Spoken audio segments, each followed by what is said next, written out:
Hello, Salt Strong Nation. Joe Simons, like diamonds. We are back again talking about bridge fishing. Talk about some tips, some tactics, a little cool underwater story that I'm going to share with you to kind of kick this podcast off. And it'll also talk about the biggest mistakes. There are so many mistakes, and I watched it happen just this past week. Just got back from the Keys. We do a little family trip every year and do some lobster diving. And if you guys don't know, down in the Keys, really at any of the bridges, it's a great place to catch lobster. It can be very tough because you have fishermen, which I'm going to kind of share the story of what I got to see firsthand underwater. And you're kind of diving through some fishing lines sometimes.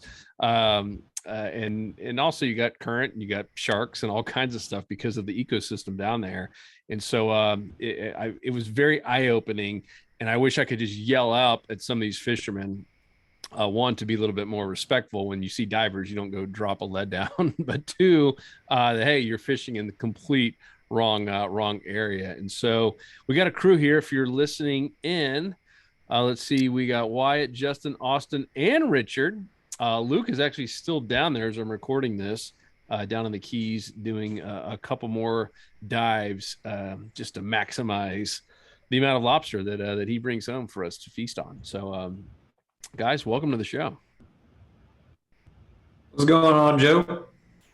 Just excited to be here. So, let me zoom in for you guys listening. Just imagine that I'm looking at a Google satellite image, which I am, and I'm in Isla Mirada, Florida. I'll zoom out to kind of give you an idea here of where we be.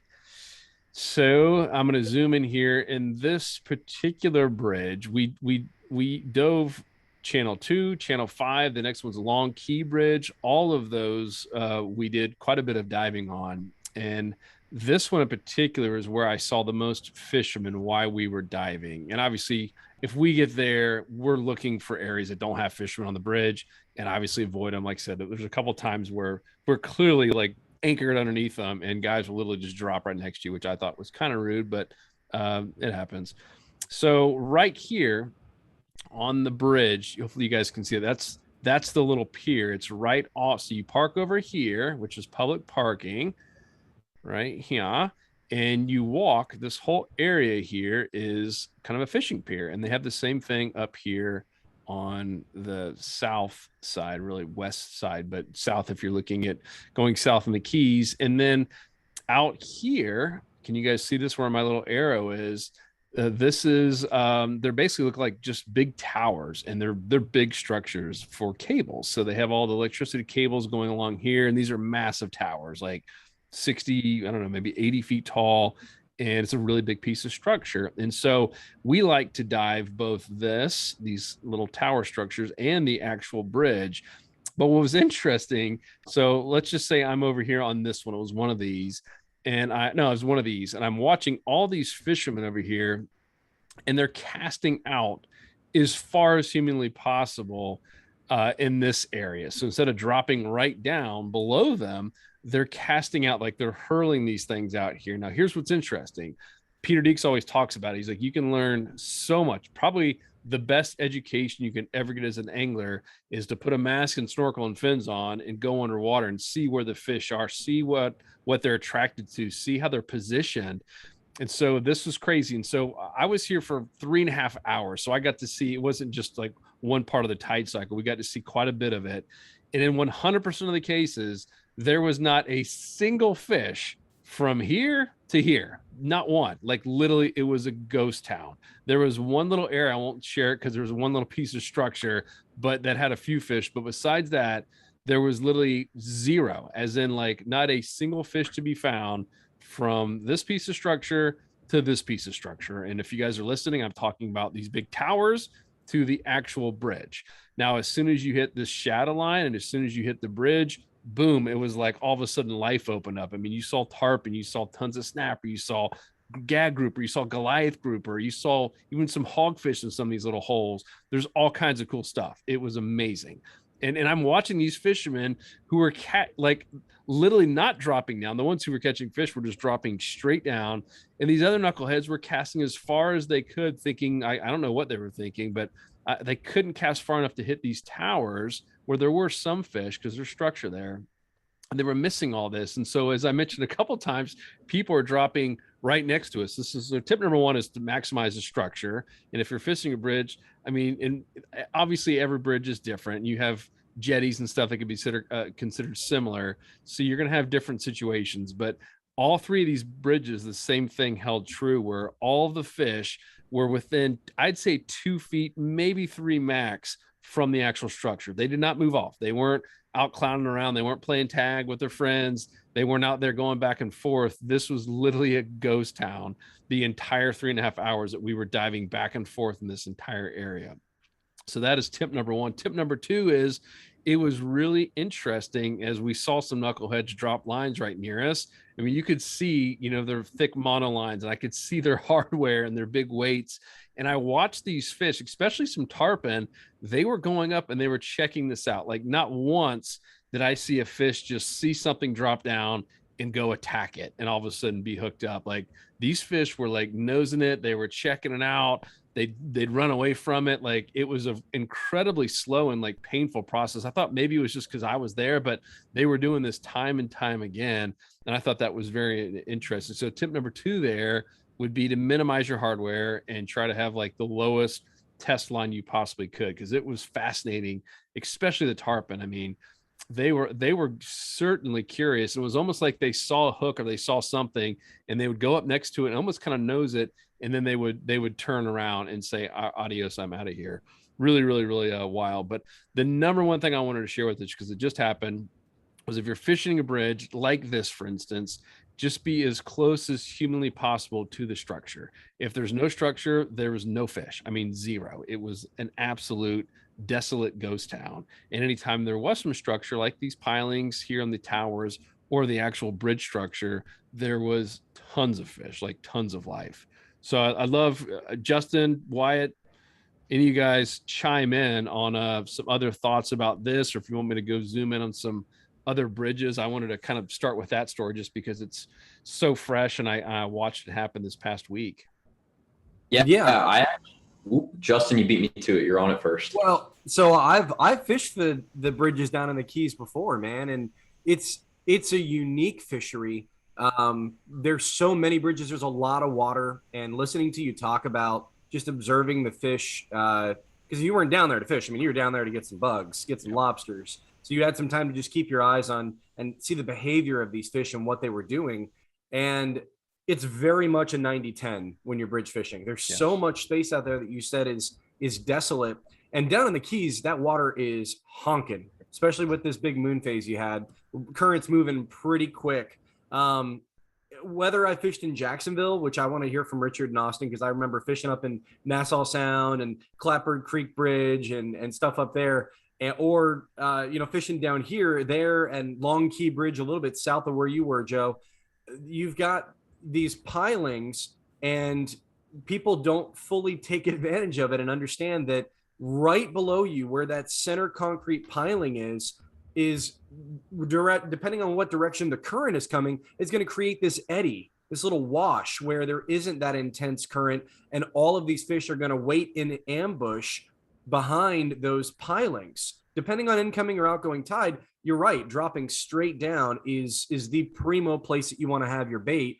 And I would do that for big redfish up in Jacksonville in years past, all the big jacks, and even a couple tarpon and some permit. I was able to sight fish permit from the bridges down there right behind the backside of those pilings, regardless of what the tide was doing, as long as I was in an area where there was an eddy and next to structure, really tight to structure.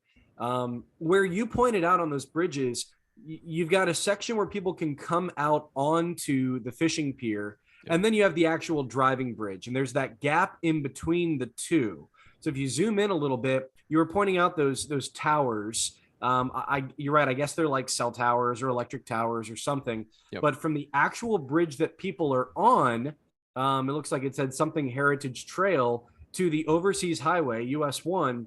The space between the two is kind of like a ping pong table as well. So all that area out in the open between the fishing bridge and those pilings or towers out there was barren, but that little gap area between the actual fishing bridge and the driving bridge, as long as the tide is right, I would assume it on an outgoing tide where it's coming from top to bottom, that water flow is excellent. Those fish zigzag between that short little area, between those shadow lines, and a lot of tarpon and permit will just kind of cruise back and forth.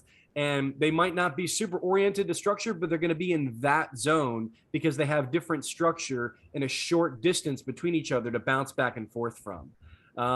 It's really cool. The Keys is such a cool place to fish, and it's so accessible for anybody, vacationers, people that have saltwater before. It's a great place. It has a lot of fish, but you're 100% right. It's about your strategy, and it's about how you dissect the area that you're going to fish and maximize your efforts in that period of time you're going to fish there. Yep. And yeah, it's funny because, divers, we're free diving, no tanks or anything. And we use the same tactic you mentioned when the current is ripping. Obviously, you want to maximize your time during slack time when you're diving bridges like this, but that's impossible. There's just not enough bugs and time to like have one little hole. It's not like the Bahamas where you can find one big rock and see 50 keeper lobster. And so you're always going to be down there during times where there's some pretty legit current flow. And we use those pilings just like the fish do. And so you're literally there, like getting your breath and hiding behind this piling while the current's just ripping by you. And you're seeing like keeper, snapper, and grouper, and even some Goliath grouper, which can be a little bit intimidating when you see a 300-pounder right below you. And they're literally, we're all sharing the same little area there, trying to essentially, not get swept away. And for these fish, obviously they're waiting for crustaceans and little small bait to come right into their mouth. But, Peter Deeks did the same thing. We had, the whole underwater bait forensics, and now he's working on an underwater like inshore fishing forensics as well. He's been working on that for 8 or 9 months, and on clear days, even in Fort Pierce, and they've gone down in Sebastian, right, which look and feel a whole lot different than the Keys, and the same thing holds true. I mean, Deeks talked about it in the one tip. He's like, if you don't have your bait within 2 to 3 feet of the structure of like a bridge piling, you are missing out on almost all the fish, on 90% of the fish. They're all hugging as close as possible to that structure. And I think that's one of the biggest takeaways. And like I said, I just watch these guys chunk this stuff out there and let it sit for an hour. And we'd literally be cruising by and we could see their baits just sitting there. And there's nothing even remotely nearby out here in no man's land. So that's like the number one takeaway is if you're fishing a bridge, fish as tight to the structure as humanly possible, regardless if you're fishing on top of the bridge or even if you're in a boat. The same thing applies, right? You want to be as absolutely humanly close as possible to those pilings or whatever you might know that is down there. Because we did see some people who had purposely left some interesting things underwater to entice lobster to go underneath them. Which is not legal, by the way, so don't do that. Who's next?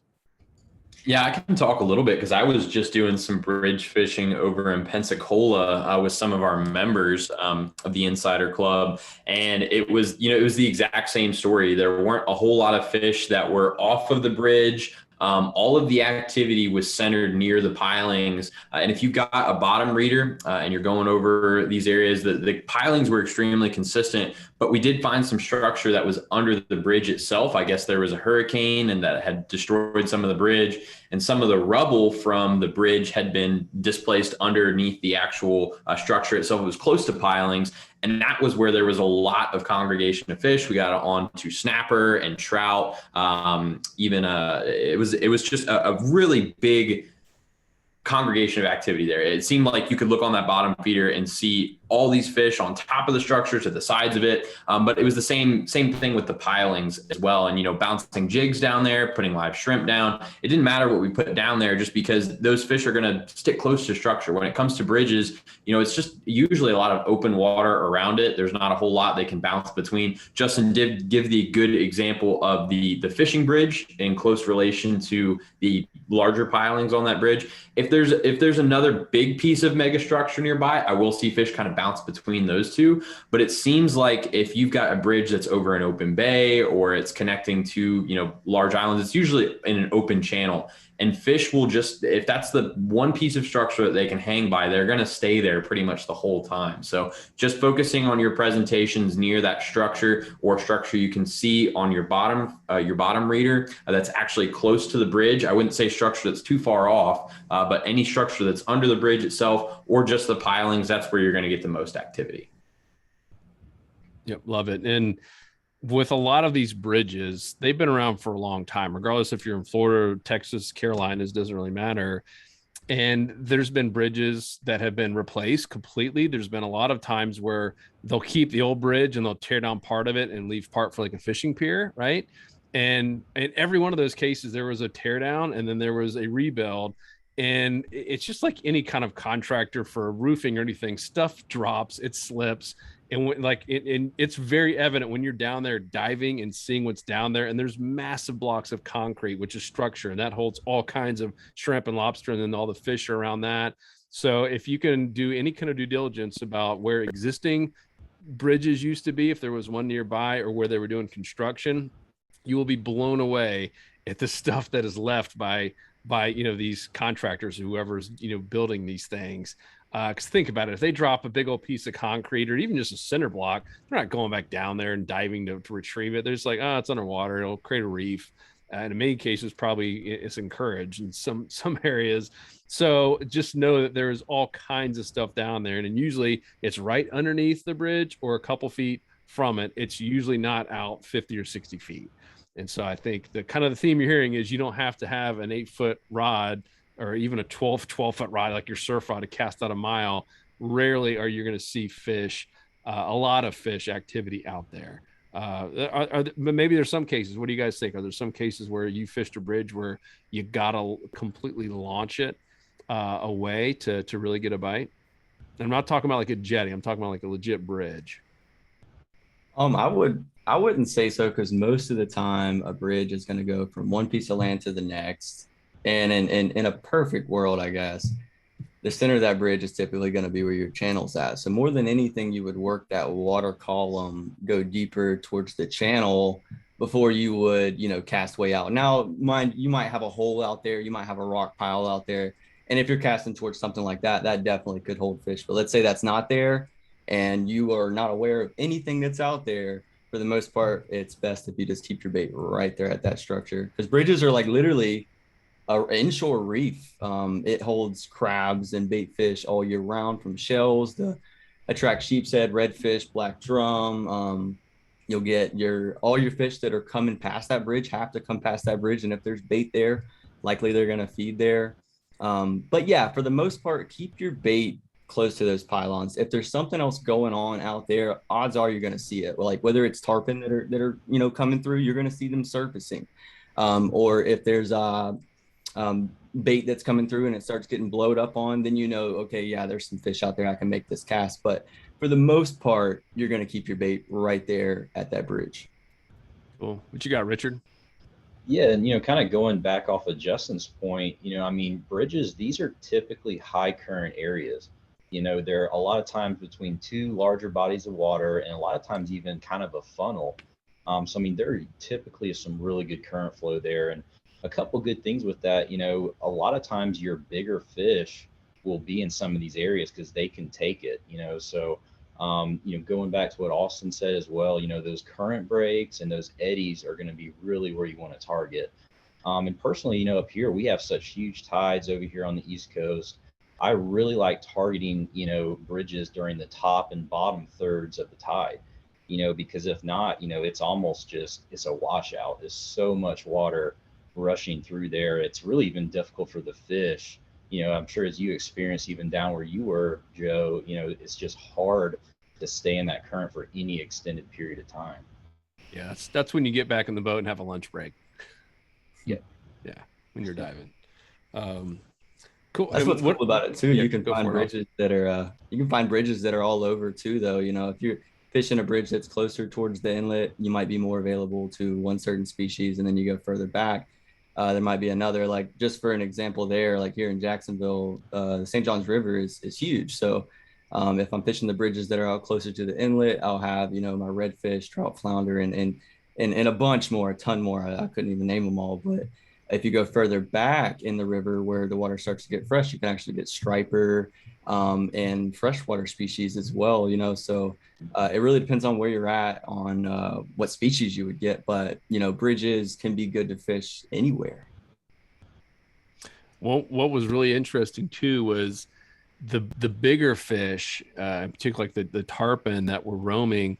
It seemed like every time they were right in the shadow line, they were just kind of cruising that little shadow. And obviously, the shadow line changes during the day, but in almost every case, they seem to be right there, and it spooks the heck out of you because you're down there. Your heart's already pumping a little bit because you're underneath the bridge, and there's all kinds of stuff down there, and all of a sudden, like it's weird when it's bright out and it's somewhat clear water down there for the most part, and you kind of see everything, and just like you see this like just dark shadow. I mean, it goes all the way down to the water, and you kind of like almost go into it, and all of a sudden it opens up again, and there's a big tarpon eye right there next to you, and it seemed like they were all right there in the shadow line, which I thought was interesting.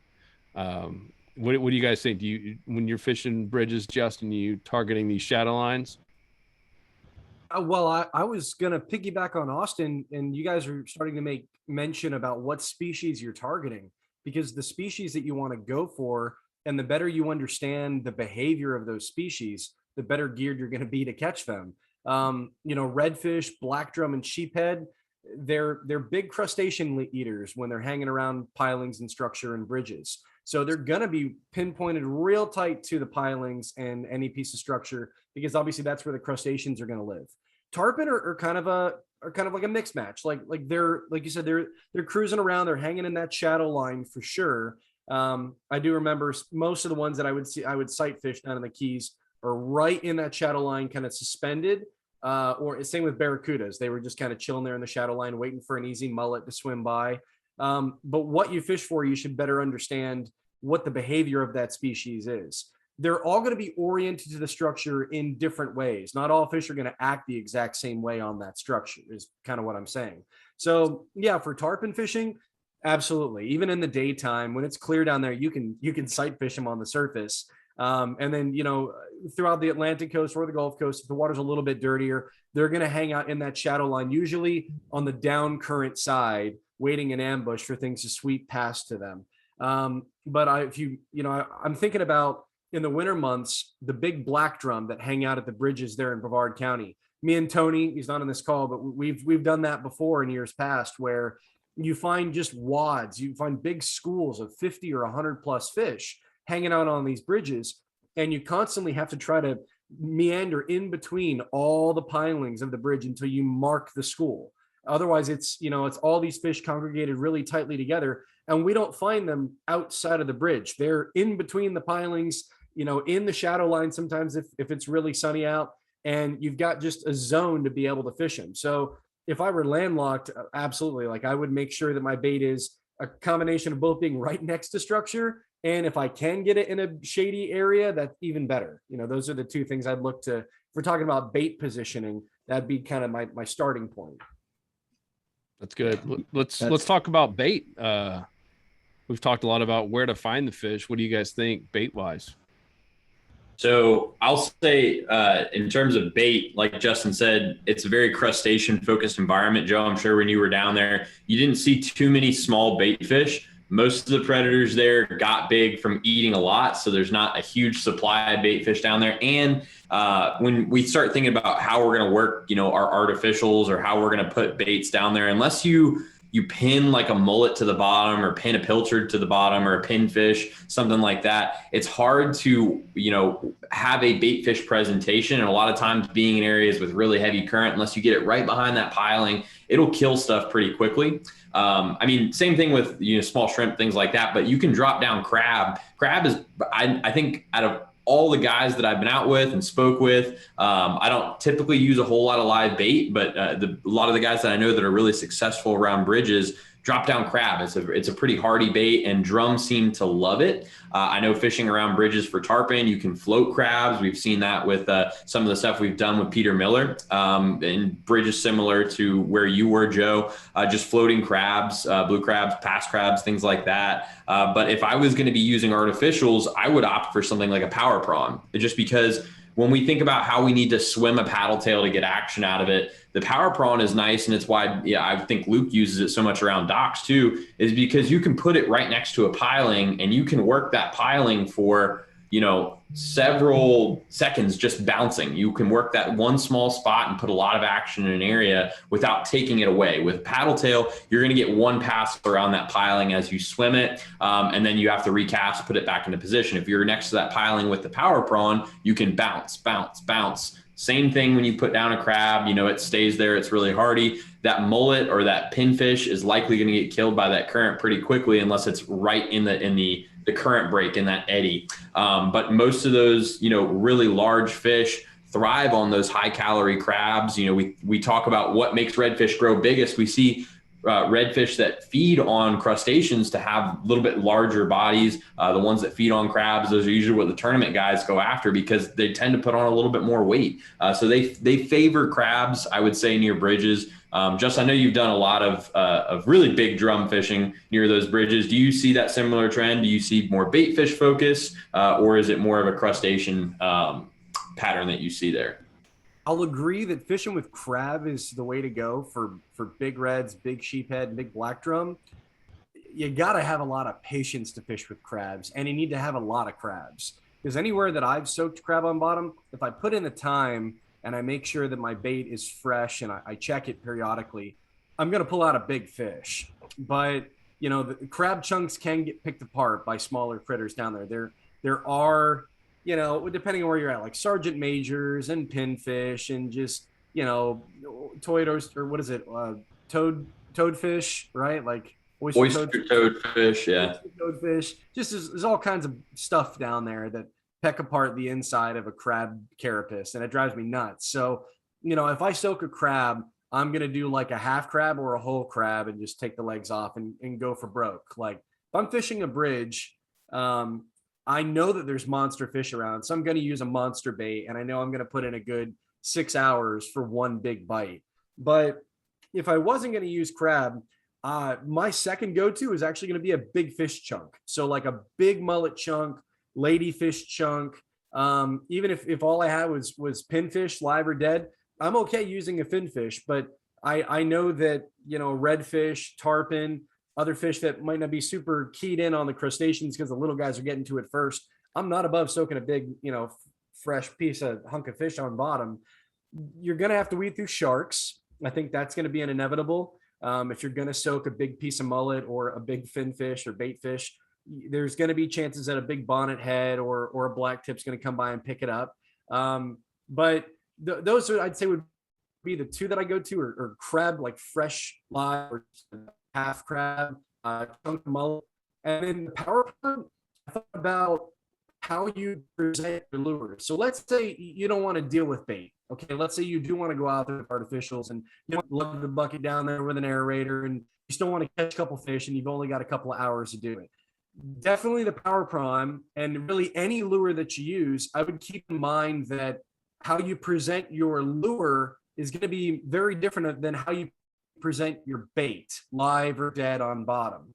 So if you're going to use a power prawn or, a Slam Shady bomber on a 1/4 ounce or 1/2 ounce jig head, something a little bit heavier, definitely throw it up current, and you have to kind of, turn your handle a little bit faster and bring that lure with the same speed of the current. Present it as if the bait is on a conveyor belt in the areas that you think these fish are going to be. Oh, I think we just lost them. Uh-oh. It was a great tip too. I would agree with him though. Yeah, absolutely. I like Wyatt said, crustaceans, shrimp, and your crabs are going to definitely be the number one thing that you're going to see year round on your bridges. I don't know that they're fiddler crabs that you see on the bridges a lot. They might be are they rock crabs? I'm not 100% what they're called, but that's one of the reasons why those sheep's head are hanging out around the bridge. And so that's one of my most common baits to use, but you definitely still could use an artificial crab to do that as well. As you guys have seen, I think Luke and Joe have done quite a few videos doing that. And it would be a little bit different with that, because then you would just be basically dropping that fiddler crab down on the side of the bridge that the current is not hitting. and just kind of making it look as natural as possible. You wouldn't want to be jerking it all around and stuff like you might would with an artificial, but for sheep's head, it's just make it look like that crab is falling down the side of that pylon.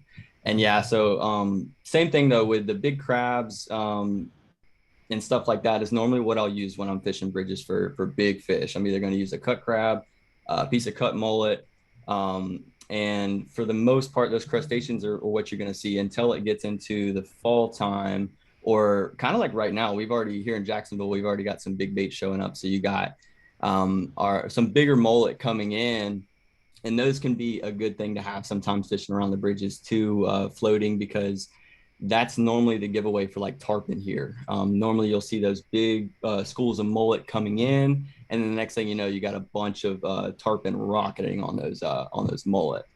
But I'll also say, and you guys, I'm hoping you guys agree with me at least. Bridges are a good place to go to look for what not to do when fishing. Would y'all agree? Oh yeah. Yeah. I mean, I watched it. I mean, these guys, you should seen some of the hardware they had. I was like, what are you possibly fishing for? And they were going for little snapper and stuff, but it was just like, what in the world? Yeah. So just for the obvious, you normally, if you're going to put a bottom rig out at a bridge, you want to go to the side of the bridge that the current is not hitting, because if you're casting your bait out into the current, odds are it's just going to go right into that bridge and likely going to get you hung up in that pylon. So it really depends on the currents in the area. There's definitely exceptions to that, but for the most part, for the bridges that I think most of us are talking about right now, that would be the case. And then store-bought rigs and stuff like that, you'll really see the difference between somebody that's using a store-bought rig and somebody that has learned how to make rigs themselves and make them look natural. Yeah, when you see the pyramid sinker and the red beads and all that on top, I was like, no, don't use it. Yeah, it's funny how the simplest rigs are actually the most effective ones. I mean, when we talk about targeting sheep's head, it's literally like Austin showed it time and time again. Fishing around structure like that, split shots, heavy split shots, and just a bare hook. You don't need any kind of fancy wire or swivels or, clasps or anything. Just split shots and those octopus hooks. When you're going after some of the larger drum, Carolina rigs, knocker rigs, those are all very simple to tie. And it's very, there's no crazy hardware there that's going to spook fish off. I mean, Joe, you saw it when you were there. You start using a lot of that flashy, wire that's really heavy. Deeks has showed it on the underwater courses. It's a really good way to scare fish off. I mean, they can see it very clearly. They're hanging around that bridge. They got time to analyze stuff. It's not like fish that are on the move on the flats or that are taking what they can get. They have time to analyze it because there's going to be a constant flow of food near that bridge. So you really need to be on point with your presentations. In fact, that's where I see fish get really picky, is around megastructure like that, because they have so many opportunities to feed. You need to really convince them that what you're giving them is not going to pose a danger. So very simple rigging for sure. You don't need any of those store-bought rigs, and just stick to the simple stuff. I would say that I don't really deviate from Carolina rigs when I'm fishing around bridges for bottom. And if I'm going to be using, any kind of artificials, I usually just go with a heavy jig head. But I'm always using heavier leader. I would say that if you are creating bottom rigs or you're going to be fishing with artificials, at minimum, you need to be using 30, 40 pound leader, because there's a very good chance that fish is going to take you around a piling. So tie on a little bit of a longer leader and make it a little bit heavier, because there's a really good chance you're going to end up with some abrasion. If you don't have something that can deal with that, you're going to be losing a ton of fish. Yep, agreed. And Justin was kind of going this path, and we talked about it briefly, but I am an absolute believer in the power pro. Wyatt, you got to see it. I mean, we were basically just vertical jigging the thing in 50 to 70 feet of water. And it was interesting too. Remember when I first started it, you guys were using cut bait, and Power Prawn was catching just as many fish as cut bait was. And then I put Dr. Juice on there, and it's like supercharged everything. So I think with those two combinations, that's what I would use. Cause like, I love those little like chase bait crabs and the different artificial crabs like sheep's head around some bridges, but the ones that we're talking about for the most part, they have so much current flow. Like those things aren't heavy enough. They're in the next, they're in the next city, by the time you try to get it down to the bottom. So I'd love a power prawn on a heavier jig head if you were going artificial lures. And like Justin said, just slowly kind of popping that thing off the bottom, just a natural, pleasant little drift right into the conveyor belt, and that thing works like crazy. Yeah, Such and a you don't got to worry about sharks coming up and grabbing that. Like with the cut bait, for anybody that watched those podcasts, it was Shark City for me and Luke when we were dropping down those cut baits. I mean, you didn't. I don't know if you had any issues with sharks until you started actually reeling in all of your fish. Yeah. I don't know if you actually had any hit that power prawn, but if you're going specifically after game fish, crustaceans are the move for sure. Yep. Yeah, and going into that too, is if you're getting a lot of sharks and things like that, another method you could do, fish go all the way up the entire water column. It might be a different species of fish, but also I know you've seen me use the slip float around here with huge success.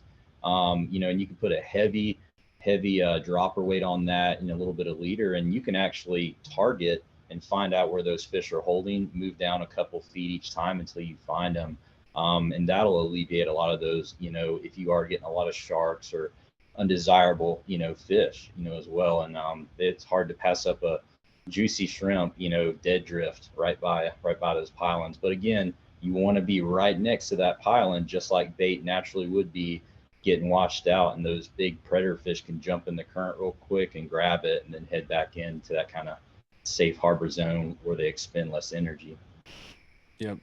And let's talk too about the different seasons. I mean, I think a lot of people think bridge fishing summer, the vacation. I mean, the Keys were just slam packed in all those bridges because everyone's on vacation here right before Labor Day, and bridges can be productive pretty much all year long, at least in the South. What do you guys think? Yeah, I would completely agree. Like I said earlier, they're like an inshore reef that is always holding bait, and you pretty much can fish a bridge all year long and find fish, mainly due to the fact of you're not everywhere, but a lot of the times you'll be able to find a bridge that's closer to an inlet or a pass.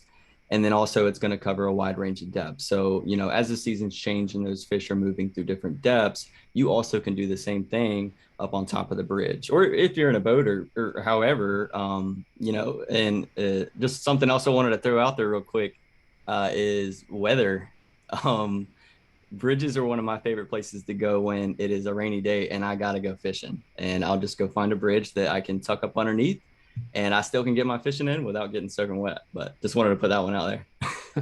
Unless it's lightning, you should probably not go out. Yeah. Yeah, and they really are, year-round areas of fish. Because, example, in the winter, most of these bridges are concrete, wood, heavy, dense material. And, if you get a nice sunny day, that material's warming up. And even though, it goes to night, that stuff's still warm. And those fish will congregate around a lot of that stuff. And like what we said, it's a high current flow area. So in the summer, it's perfect. They get a lot of that DO2 and everything as well. So they're really set up perfectly. Yeah, I'd agree. And you can just change your tactics. Each season is going to present different opportunities with different species. We talked about, sheep's head, they get really active in the wintertime around structure, especially near passes and inlets, just because they tend to I believe they actually spawn offshore, but you get a lot of species that are moving in and out of that pattern, in fall, early winter, and then late winter again when they return. And it's the same thing with drum and redfish. There's different seasons where you can focus your efforts on a specific species and tend to have, good luck. There's runs with everything. And even fishing around certain bridges, you can get Spanish mackerel that hang around those areas. There's just so many different species. There's always something running, or there's something that's thick there that time of year. And if, you do your research, it's different, depending on where you live. But there's always something that you can target with pretty good success at a bridge, regardless time of year. Yeah, absolutely. Kind of to what you were just saying, you can pretty much catch those fish there year long. It's just learning how those fish act, just like Justin was saying, like the black drum, like to get right up in that structure. And it's cool to see that, he's not technically fishing. He has fished where I'm at, but he's not technically fishing where I'm at. He's fished other bridges and found the same thing. Wyatt has found the same thing.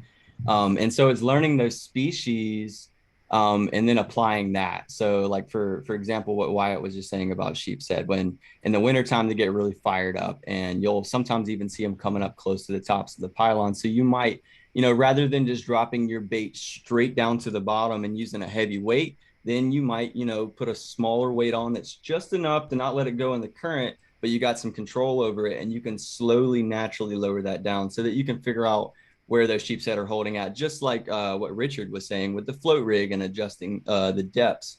And yeah, so just really learning how those fish are throughout the seasons. It's still going to be really important with bridges, but that is one awesome thing about bridges, that you can fish them like all year.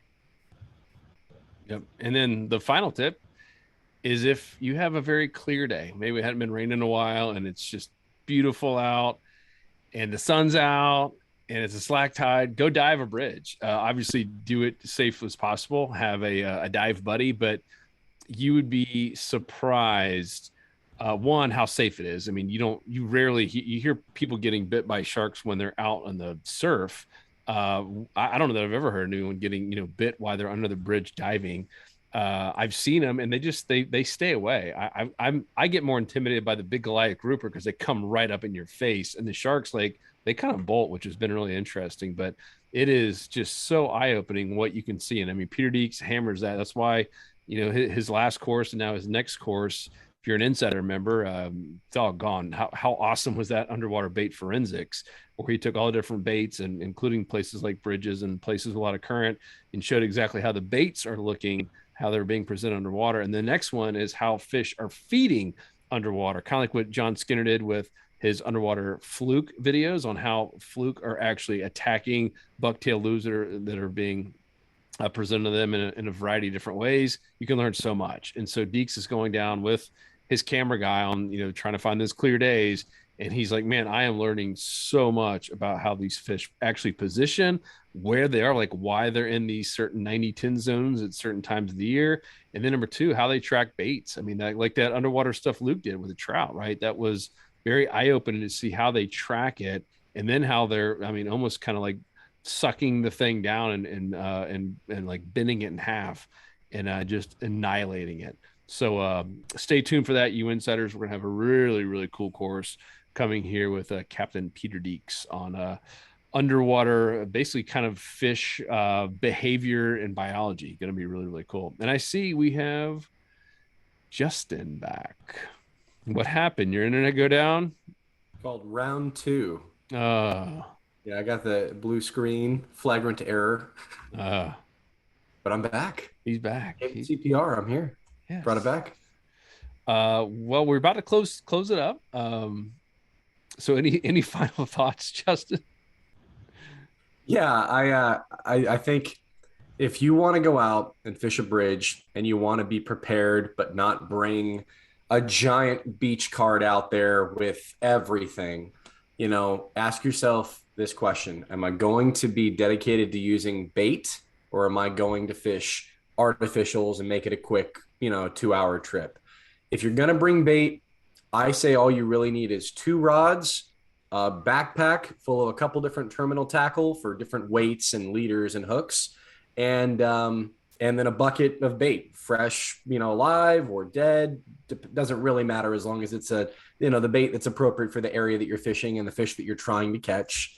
And that would be pretty minimalist. One rod can be used to even catch bait, to bring like a high-low rig or a dropper rig with 2 little hooks and pieces of shrimp and catch whatever is local there to the bridge. And then one big old honking setup, like get yourself anything from a 7 to 8 foot rod, heavy. I got these all over. Like, this is my tarpon setup, but this is exactly what I would use at a bridge. Anything between 7 and 8 foot, a heavy power, like 15 to 30 pound, and your leader setup. Don't be shy on your leader, because when you do get that bite, you don't know what it's going to be exactly, and you don't know how big it's going to be. And if you're using a big piece of cut bait or crab, or even like a big pinfish on bottom, if something's going to come over and eat it, they're going to come over and eat it and hammer it. So don't be shy with taking out 50, 60, or even 80 pound leaders sometimes if you plan on going for a big bridge monster, because they're there and they're not going to be leader shy if they're hungry. So that's my recommendation. I'm very much a, go big, go home kind of person. Can we get a simplicity specialist? Simplicity specialist. God, I need to like grow up my hair like Fabio. It'd make it that much better. Well, that's it. Simplicity in specialist. Go simple. Keep it simple. You don't have to make country. What do we say? Country mile long cast was Courtney's term. I mean, just Luke says it over and over again. Maximize the structure. You will maximize your strikes. And unless you know that there's some structure out there because maybe you have been diving it or you've gotten snagged multiple times and you're 100% sure there's some rock piles or something out there, stick close. And then also you can learn a lot from these videos. I don't know if you saw that one video where that dude, maybe we'll try to find it. It's out there somewhere, but he actually on a perfectly gin clear day in Sebastian Inlet, just snorkeled the whole thing. And it was like, wow, with his GoPro. And another guy did the Boca Grande, that little phosphate bridge. It's been down there forever. A lot of the Goliath grouper are caught. And once again, 90-10s, and they're literally all 100% right next to the structure. They weren't out meandering around. They were all right there next to the pilings. And there's so many fish, like so many more than you realize, guys. Everything, you don't see, like hundreds of snook and grouper and all kinds of stuff. It's really cool. Yep. And then the final thing is come join us in the Insider Club. We celebrated a 25th anniversary, 25,000 members. It is now on its 5th anniversary, which is pretty cool. Got some members who have now hit their 5-year mark, and if you're listening, thank you guys so much. It is so cool. We're really stoked to get some live events going again. I know with all this COVID talk, it's been a little bit tougher to try to organize stuff but it's going to happen. I mean, at some point, things will get much better. And we've already got, if you're an insider, be looking for an email very soon, if not already, with some choice of some dates for a big event that we are going to have for all of you. And I hope you'll be able to make that. And then, guys like Wyatt out in Texas. We're looking for some new coaches in Carolinas. If you guys know of any, I know Richard's going to start getting out there in both North Florida and Georgia, and even some South Kakalaki. And we're just going to continue to keep spreading the knowledge far and wide. We're listening to you and be in the community as much as possible. That's where we're getting a lot of our ideas in terms of, figuring out what people are interested in, what kind of specific topics do you want to see? Where do you want us to fish? That's something that we all enjoy doing. Luke and I are going to Mississippi in a few weeks, a place we haven't done that many fishing reports to kind of get some new stuff there. So we'd love to hear from you. Anything you guys have, posted in the Insider community. It's the private platform we built for our members with all the smart fishing tides is there. All the fishing reports, all of our Insider reports. That's where we go fish new spots every week and show you everything, including the spot and where the fish were, where the fish weren't. We have the spot dissections and a whole just awesome lineup of other cool things. And then, of course, the tackle. Really big news, Justin. It happened today. We got the owner inline hooks for the Moonwalker, the topwater lure. So just in time here for this late summer, early fall, big topwater bite, which is always one of the cool times to throw a topwater lure. And this will be the last round of the Moonwalker. That's our proprietary topwater lure with those really nice single inline hooks before we get the final version. That's based on your feedback as insiders. So we're creating lures for insider members based on your feedback, and have a couple other things in the pipeline as well, including a rod. And the next will be some proprietary reels for our members as well. But we're definitely going to hammer home this topwater, nail that. We've been going back and forth on the rods for the longest time, and that'll be the end of the year. But this Moonwalker, I'm pumped about that. So we got nice owner single inline hooks, save you guys some time and money. And oh yeah, there's one right there. Whoop, whoop. It's the old Moonwalker. Yeah, I'm pumped. I'm pumped about that. I'm pumped to see who wins the big championship belt as well. Who's winning? It's like 30 spots or something. 31 from, I believe it's Matthew Stevens, I want to say. That's it. Yeah. Yeah. Good job, Matthew. That's our current leader, but there's still time to go. Oh yeah, that's the beauty of it is someone can win the very last day. And we're giving away these free slam stickers, really awesome waterproof stickers for our members who are catching slams this month. And this is the belt. If you guys have missed it, we're always trying to have some fun. And that is the Redfish Championship belt that one lucky winner will be taking home, probably sporting it around the office and house. I mean, I imagine just coming out of the shower with this thing, just like champion. Man, my wife, she would just absolutely love it. And I'm kidding. She probably hate it. Cooking that chicken parm is so much better wearing that belt around the house. Yes. Yeah. All bragging rights. All bragging rights. I love it. But yeah, come join us there if you haven't already. It's the only online fishing club, guarantees your success or you do not pay.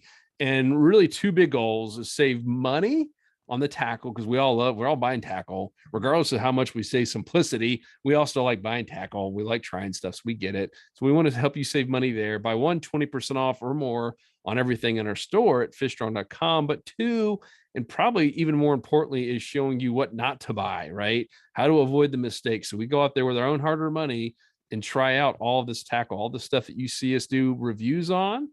Every week, we're buying with our own hard-earned money, and we're reporting on what we like about it, what we don't like about it, et cetera, without any sponsors telling us what to say, without any manufacturer saying, Neil, you got to say this, or here's a script. We tear that stuff up. We have no sponsors. We've been offered sponsors. We reject them all because we want to be unbiased and tell you guys exactly what to buy, what not to buy. So number one is saving money. Number two is saving time by putting you in the 90-10 zone. So if that sounds like something you like and you like to be around positive, awesome people who like to share and help you out, then come join us. And that's all at saltstrong.com. You'll see a little button to join the club and a little video about everything that you get as a member. So guys, anything else before we close it out on this Bridge Fishing Tactics podcast with most of us here the full time, minus Justin? Wyatt, maybe you should give him your little hand.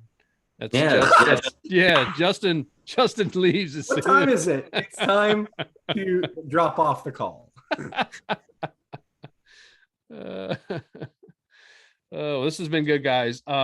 Finally, we will have this episode, including some of the things we talked about. We'll even put, if Courtney, if you're listening, make sure to put a link to the video we did where we actually went and fished. I believe, no, it wasn't this bridge. It was the bridge next to it where we fished it by boat and did the same thing. We anchored up current and just let our chunks of bait and slam shady just go right there under, and every strike was right underneath the bridge where the pilings were.